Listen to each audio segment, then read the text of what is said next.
Hello everyone. So I wanted to make a little update video on the whole house fan. And when I was filming the previous video on it, I discovered later in the day that there was a problem with the design of this fan that kind of is a problem that could happen with any whole house fan. And I wanted to make it impossible for that to ever happen again. When I was doing the tests on the fan for the video, I had all the windows closed in the house. Now I know you're not supposed to run a whole house fan with the windows closed. That's just common sense. Why would you do that? But it was cold that day, and since I would only be running the fan for maybe 5 or 10 seconds at a time and shutting it off, I didn't think it would be that big of a deal to just run it real quick. Well, later on, I found out that it actually did create a problem.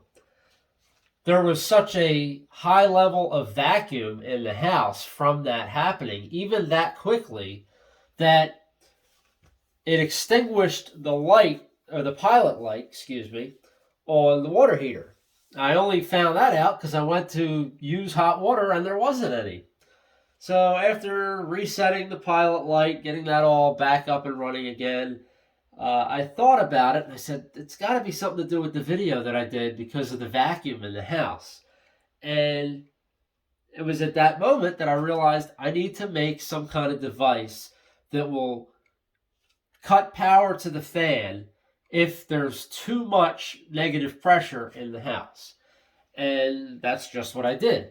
I found a differential air pressure switch that is commonly used in the HVAC world for measuring air pressure differences in a system.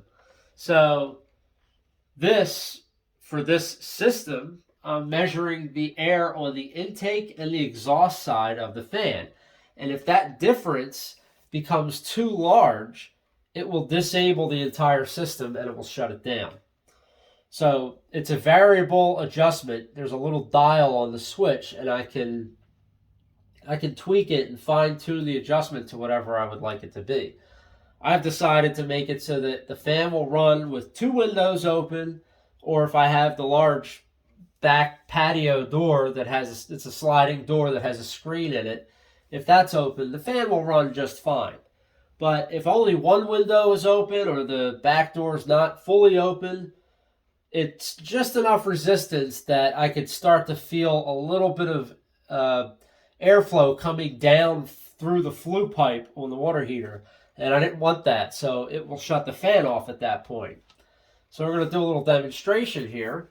And I'm going to show I have the controls on camera, so you can see I'm not pushing a button to turn it off. It's all automatic. And I'm going to turn the fan on. You're going to hear it go up to almost full speed, and then it's going to shut off because it's going to reach the point where there's too much of a vacuum in the house and it will cause that diaphragm switch to cut out. So here we go.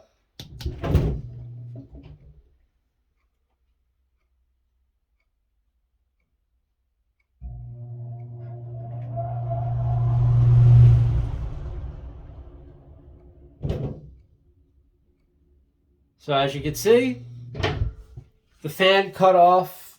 It didn't even reach its full RPM, didn't reach full speed because it created so much of a vacuum already that it cut the power to it. So now we're going to go down into the basement and I'm going to show you the actual differential pressure switch and the lines and how I have everything hooked up. Alright, so here we are in the basement. We've got the low voltage control circuit box. This has everything. It's basically the brain of the whole unit. And this is the differential pressure switch. So this just has a diaphragm inside of it, and there's 2 plastic air monitoring lines.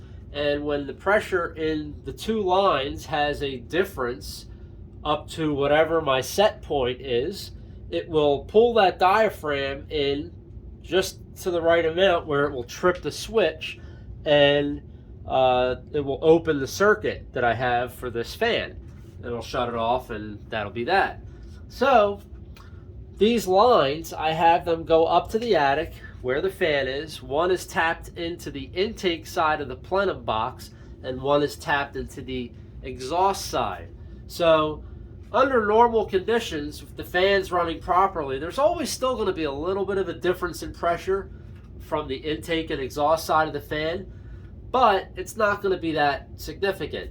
But as you close off windows on the intake side, you're restricting the amount of air going into it.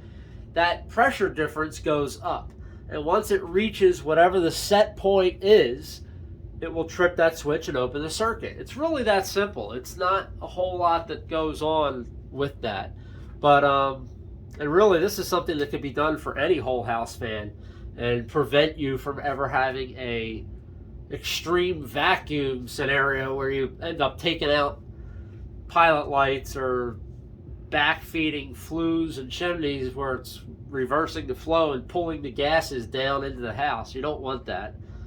So this will prevent that. All right, well, I hope you enjoyed that little update. I know this is the project that keeps on going. There's always something else that I'll be doing to it.